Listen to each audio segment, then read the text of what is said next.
شیرینی‌های اروپایی از همون اول توی تهران نبودن. اونا رو مهاجرای ارمنی با خودشون آوردن. اتفاقی که بعدها قنادی‌های تهران رو برای همیشه تغییر داد. 4 لرد.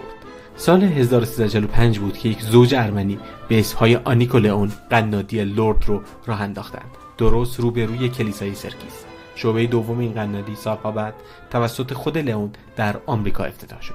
اگه گذرت افتاد و به خیابان ویلا رفتی، حتما تارت آلبالوی لرد رو امتحان کن که خیلی معروفه. 3.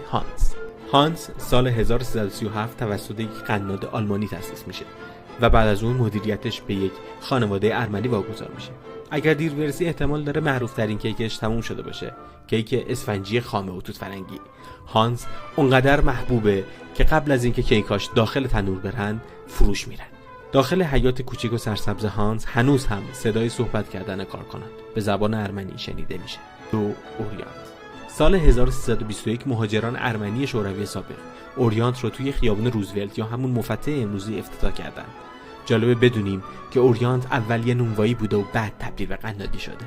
هنوز هم که وارد اوریانت میشی انگار وارد تهران 80 سال پیش شدی. اینجا قهوه ترک، شکلات پرتقالی، پیروک زردآلو و نازک گردویی از معروف ترین سفارش است. 1. مینیون فقط یه قنادی نیست، بخشی از حافظه تهرانه. مینیون سال 1308 توسط یک خانواده ارمنی مهاجرت کرده به ایران تأسیس شد.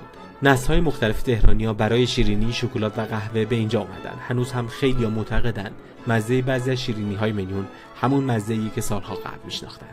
این 4 قنادی فقط شیرینی نمیفروشن، هر کدومشون یک تکه از تاریخ تهرانن که هنوز بوی کره، قهوه و وانیل توشون جریان داره.